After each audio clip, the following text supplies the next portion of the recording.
Well, let's hop into this, man. I'm really excited to get into your story. Saw your email, and I was like, oh man, I got to talk to this guy because he obviously knows what's going on. Yeah. You said that you are a 46-year-old disabled veteran Yes. and that you just graduated from Liberty University. Literally just got my confirmation email last Monday. That is awesome. What made you want to go to Liberty? Well, if I can be honest with you, as strange as it sounds, I grew up in a household where, at the time that I was graduating high school, my parents were going through a lot of things like, a lot of families do. Yep. And at the time, I was the only kid at home. I have a sister who's 6 years older than I am. She'd already, left the house, and I was kind of that last kid in the home. My parents were going through, divorce and a lot of depression issues like that. So my final 2 years of school, my junior year, my senior year, I had zero direction. My parents didn't have very much to do with me in terms of leading me down any sort of path. My dad just basically told me, "Hey, when you graduate high school, you need to leave the house." And so there was no thought process of going through the college process. I didn't do the pre SAT or ACTs. I didn't take any of the standardized tests. I just kind of was aimless in terms of what I was going to do.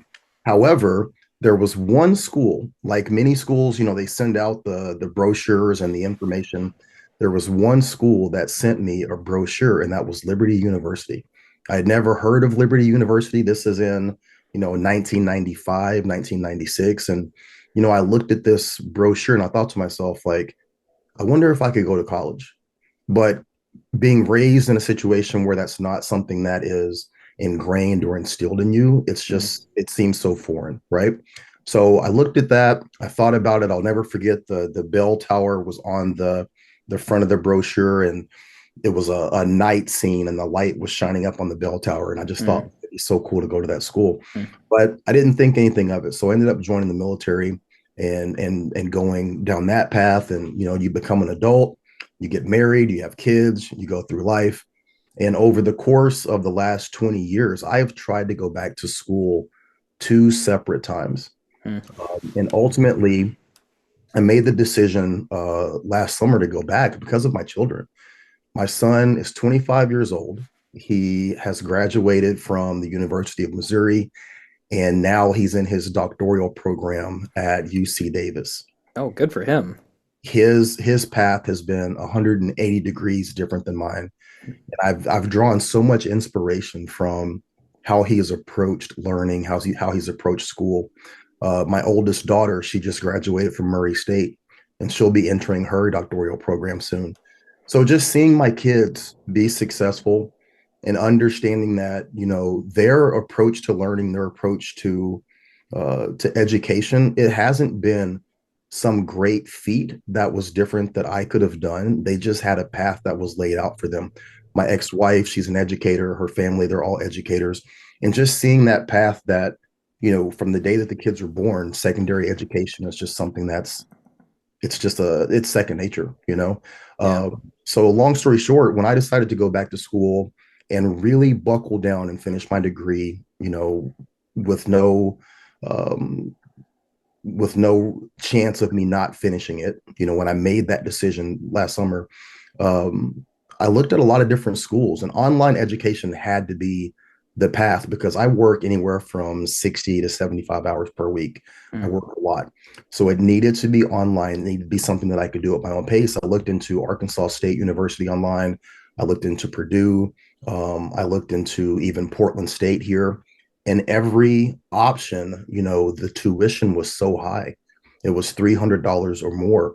And when I contacted Liberty University after finding your channel and you having these videos where it's like the five best, online colleges for busy adults, that spoke to me. It resonated with me because that's exactly what I needed. So when I looked into Liberty University, I contacted them, and their approach to answering my questions and giving me information was so much different than all of the other Mm. universities that I'd reached out to. Aside from that, when they found out that I was a veteran, it was like they were basically begging me to join that school. They were like, "Wait, you're a veteran?" It's like, "Yeah." And they go, "Well, we can give you a veterans discount." And then when they asked what I did for work, and I told them that I worked in armed security in Portland, they said, listen, if you can get a letter from your HR department that basically details what it is that you do, because you're basically working in a first responder role. And we'd be more than happy to give you a combined discount for military and first responder. Oh So my I gosh. think that the difference in tuition went from 390 to like 188 per credit hour. So I roughly did the math the other day, and I think that over the course of 3 terms, because I did 2 terms in the summer and the fall of 23, and then I just finished in the spring term. So in the course of 3 terms, they saved me over $12,000. Oh And my I just goodness. it's there's no other situation where I would be able to have gone back to a school with a name that has instant recognition, that is regionally accredited, that I can do on my own time from the confines of my home, and be able to graduate in 3 terms. That's not even 2 full semesters, Hmm. at a price point that I could afford. I mean, I just can't say enough good things about my experience with the school. And yeah, that's a very long, convoluted answer to a very short question. It is a very good answer though, man. So at what point were you thinking like, hey, like what was the thing that made you decide, oh, you know what, I really should go back and get this degree? The crazy thing is that a lot of it is my kids. I would say that another large portion of that was finding your channel, Mm, because education has been something that's been a weight around my neck for my entire life. You know, I'm not unintelligent, I'm not uneducated, but I just never had a family dynamic where education was important, mm, or that it was even something that was talked about. I don't yeah, say that to have a negative view of my family. It was just never talked about. sure. So as I've gotten older, a lot of my success or any sort of accomplishments that I've made, it's been very, very difficult, and it's taken me a lot of extra work. Whereas I'm seeing people that are being more successful and placed in positions of influence or better positions work wise, basically because they have the education, they have that degree behind their name. So Mm, when I'm looking at positions of management, I'm looking at positions of opportunity. That's a barrier of entry that has kept me from positions that I really mm, want to be successful in. yeah. So I just kind of decided to myself, like, I can do this. And I've gone back to school 2 other times.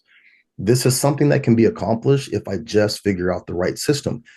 When I'm working all of these hours and I'm doing security in Portland, I'm listening to podcasts, I'm listening to videos. And when I found your channel, I went through every single thing that you have. Every video that you've made about UMPI, every video that you've made about, Western Governors University, everything that you've done, it's been something that I've been listening to in the peripheral. So you laying out this path of everything from the colleges that are best for working adults to Sophia and how you can utilize Sophia, it was like this light went off. And I go, Mm, I'm a systems guy. For me, I need a system. I need a way to get from point A to point B. I'm sitting in a house right now. I bought my first house when I left the military in 2000. I lost that house in the divorce, and it took me 15 years to be able to purchase another house. And the way that I purchased this house was someone laid out a plan. A financial mm, advisor said, if you do X, Y, and Z with your credit, you do A, B, and C in terms of saving money and having enough for a down payment, and you do this by this time, I can get you into a home. And I'm sitting in that home. mm, You provided me a path that, on my own, I had never really thought about being able to approach it. And when you said, listen, you can do this university that is, you know, um, positive in terms of how they view military, how they view first responders. And then there's also this path called Sophia that will save you money, save you time. All of that just gave me this green light. And it was so mm. beneficial to me being successful. And you obviously ran with it. So it was last summer that you got started on all of this? Yeah, so I looked at my credits. I had 20 credits through the US Air Force, and these Okay. were coming out of boot camp. I had about 20 credits. combined. And then in 1999, I went back to school. The military has what's called the Community College of the Air Force. So when you're on base, you can Hmm. sign up for classes. I had 8 credits through some classes that I took through the university, or excuse me, Community College of the Air Force. Then I go back to school at a community college in Pennsylvania in 2015. I'm looking at my notes here. I had 27 combined credits coming out of the community college. So when I enrolled with Liberty, and this is such an amazing,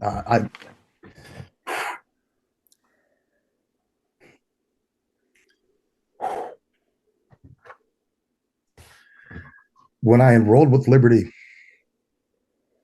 I was talking to this lady in the registrations office.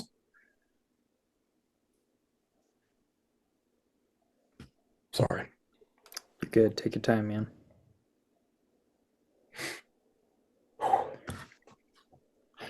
So I'm looking at my path and I'm thinking about doing my degree. And she's looking at all my stuff and she's going through the registration.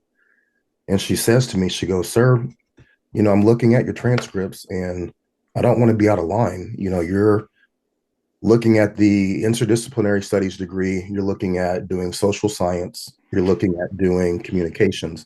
She goes, "But I'm looking at your transcripts. You have all of these credits from the military, and the vast majority of these credits are not going to apply to your degree path."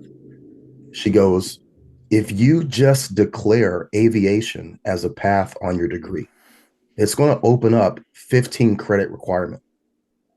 That 15 credit requirement will be completely soaked up by the 20 credits that you have from the Air Force."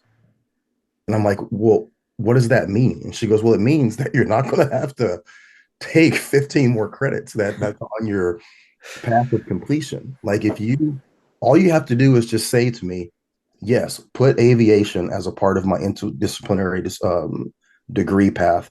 She goes, "That's going to open up 15 credits that are needed and everything is going to apply. And that's going to take 15 credits off of your plate." Hmm. So, if we're looking at $390 per credit hour, what does that come out to for 15 credits? So that immediately wiped that off the table, Yeah. and it gave me this path, towards completing my degree even faster. So then having that, having the Sophia credits, and then I'm listening to one of your videos and you're talking about the life experience credit. And so I'm thinking to myself, like, my goal here is to have a degree in communications. I do contributing for Fox News. I've been on Fox News probably 7 or 8 times over the past year. And so I take your advice and I put together a package and I submit the information from my YouTube channel, what I'm doing with Fox News. And, they take 3 credits off of the communication path, you Hmm. know, mass communications or mass media communications. They wipe that off the table. So now I'm down 3 more credits. And then coming in with Sophia, I think I came in with maybe 40 credits over the course of 3 months that I was able to bring in. Now, not all of those applied, but that was a huge chunk of credits that I didn't have to, pay that full amount per credit hour or go through the Yeah. weeks. I mean, I was able to complete a lot of those Sophia classes within, a couple of weeks, couple of days. Some of them, those single credit classes, those 2 credit classes that just soaked up the electives, you know. So this entire experience, has just been so amazing. And it Hmm. seems silly, it seems trivial, but to someone who never thought that they could get through college, someone who thought that they could never, you know, be able to finish college, like Liberty created a huge path for me, and you created a huge path for me. Hmm. I'm very, very thankful. And I that hate is that I so. didn't sign up for your class or sign up for your consultation. I just listened to your YouTube videos, but it was very helpful. Hey, that's why we put the information out there, man. How many, and you're very welcome. And thank you again for being willing to share your story with other people and to pass it on. I think people are going to watch this, they're going to be inspired by this. Just to sort of like put a round number on it, how many credits did you end up taking at Liberty? Well, I had to take the 30. Yep. I'm looking at my notes here. I ended up with 126 credits total. So, you have the 30 credits that you have to do, and then what is it, 20 that have to be upper level. I think Um, 24 at Liberty, yeah. So without maybe. looking at I don't have my transcripts in front of me. I apologize. So maybe it's 30. But Yep. yeah, it was 30 that you have to do at Liberty. Okay. 20 have to be upper level. One of the things that I did want to kind of caution people, you know, the the Sophia path and the life experience credit path, those Yeah. are all very, very beneficial. However, you have to be aware and really look at the numbers, because when I did the life experience credit, it gave me 3 credits for the communications, but that ended up taking off. How did it work out for me? I ended up needing to submit a waiver, I think, because what they gave me credit for was the 101 class, and Hmm. that 101 class was a prerequisite to get into an upper level communication class.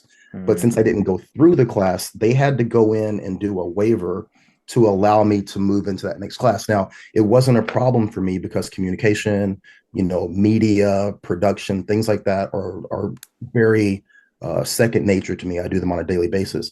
However, other people who aren't in that position, you can kind of find yourself in a little bit of a gap. So it's important that if you're going to do that life experience credit, to maybe think about the classes that are going to come after that that you Hmm. need in terms of fulfilling that upper level class requirement. You don't want to put yourself in a situation where now you're getting credit for a class, but then you have to go back and take another class in order Hmm. to the prerequisite to get into a further class when it's upper level. Does that make sense? Gotcha. That does absolutely. That's really good advice. Um, yeah. And you said you did 3 semesters at Liberty? I did 3 terms. Three So terms. Okay. they're 8 week terms. Do we call them semesters or terms? The 8 weeks are just terms, yeah, Okay. just B and D term usually, and then the semester has 2 terms in it. How Right. if you like, let's say you just had to do 30 credits at Liberty and you had 3 terms, that's three, three, and a four. Yeah. How many classes? But I'm assuming it was maybe a little bit more. How many classes were you taking per term? So this last term for the spring semester, I had to Hmm. go waiver. It was 19 credit hours that I had left to finish. Oh my So gosh. I had to submit a waiver and get permission to take the 19 credit hours. I think that I might have done maybe 6 or 9 the first Hmm. term. I think I did 12 the second, and then I needed to do 19 to finish my degree. Now, here's the thing. Here's the thing. Okay. And Uh-huh. this is why I think that they allowed it to go through. The classes that I needed to graduate in this last term were all of Hmm. my easy classes. Everything I Mm. needed in terms of um, history classes, communication classes, some of the more difficult classes I took on the front end because I had just come through Sophia. And so I was kind of in that mode of like really knocking everything out. Yeah. I knew that once we got to April, May, and June here in Portland, working in the security industry, things are going to really heat up here, no pun intended. And so my level of being busy is going to go through the roof. And right now, I'm already working a lot of hours. So I Yeah. was very Yeah. concerned about that. And I put the majority of my elective classes that I needed to finish on this back end. So going into this last term, I had, you know, digital photography. I had a theological class that I had to take. That was a 4 credit Hmm. class. Hmm. I had to do publication and design. So these are classes that are more aligned with what I do on social media. Very, very easy for me. And I made that case and I was able to get that waiver to do those Oh, 2 credit hours.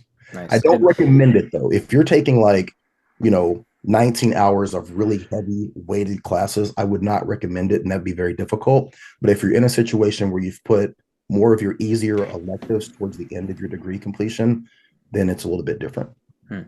Yeah, and you bring up a good point, kind of incidentally. There is if in higher education, and I've found this to be especially true at Liberty. If there's ever a rule that says, "Hey, you cannot do X," well, just ask around, just talk to an advisor, talk to a dean, email the chair, whatever it takes, and somebody somewhere is very likely to be able to write a waiver if you really seem like you want it bad enough. And I had 3 other life experience packages be denied. So Yeah. the first one that I submitted, I mean, they were so quick. Yep, no problem. And I thought to myself, like, oh, this is great. And so I'm like, well, let me put in, let me put in two or three more. And each one, they were like, nope, no, Yeah. sorry, no. So, and I think that I even came across a video of yours a little bit later down the line where you were like, hey, this is a path that they offer, but they don't give credit for everything. I think even you said that at some point you had submitted some information and they had said Yeah. no. So, Yeah, I yeah, got turned down on one too. yeah, And I was like, well, screw that. I'm going to go try something else. So, because you can resubmit, but I was like, it's not worth it. yeah. Well, hey, to wrap up, is there a piece of advice that you would give folks out there who are thinking about going down this path? My biggest piece of advice would be to use the Sophia path if it's open to you, but just be aware that the way that Sophia is set up, it's a great program. When you decide on the class that you're going to take on, they each give you at least three different options in the way that you want to learn. They're really good about giving you different options in terms of what's the best way for you to learn information, retain information. They might have one video path where the person is more expressive. They might have a video path where the person is just giving the information. You can do more reading. You can do more in terms of diving into the modules and all of that. Some of the classes were a little bit easy for me to figure out by Yeah. downloading the syllabus, looking at the information. It'll tell you right there on the syllabus, these are the 15 things that we're going to hit. Well, if you look at those 15 things, you look at the glossary, which you can also download the glossary of information, and you're aware of that, it's easy to figure out exactly what they're going to be asking you, especially when you go through the modules. That's great in terms of getting that quick, easy credit. However, when you get to, say, for me, Liberty University, now you're taking a class that's the next level up. If you get that 100 level credit through Sophia and you're able to hack it and you're able to get through it, that information, when you get to that next level class, 200 level class, 300 level class, if you haven't retained it, it makes it very difficult. For me, I'm able to retain information extremely well in the short term. If I go through the modules in the course of a day and then take the touchstone, I don't know if it's the touchstone or the milestone. Yeah. Milestone for the exam. Right, you take the milestone. If I look at all the information, go through all of the modules and keep rolling, if I just take 2 or 3 hours and just digest the information, do the information, and then take the milestone, I can get through that very, very easily. Now, if you ask me that 6 weeks later, I might not have retained that information. So now when I'm at Liberty and I'm taking that next level class, that's where you start to run into some problems. So being aware that it's really good to utilize that to hack that degree in terms of getting those credit hours, that's very beneficial. But there is a drawback when you actually get into those next level classes and you're having to rely on information or skills that are important for that next class, if that makes Mm. sense. Yeah. No, that's really great advice. A lot of people don't think about it that way. And some people, like, hey, let's just skim through the Sophia course. And for some Sophia courses, it makes sense, but especially ones where later classes will build on the information, where there's a lot of technical terms, you might end up putting the work in for that Sophia course just the same, except while you're trying to play catch up in some super advanced class way down the line. Yeah. So. Hacking college algebra through Sophia is great if you're getting a communications degree. You're going to be doing engineering and have to take 6 more, you know, math classes. You might not want to go that path for that class, but it really does depend on what it is that you're trying to accomplish and what you're trying to do. But just beware because you're going to put the time in somewhere on either side of that. That's great. Well, Damien, thank you so much for being on. Really an honor to get to chat with you. Thank you for your service and thank you for sharing with everybody here.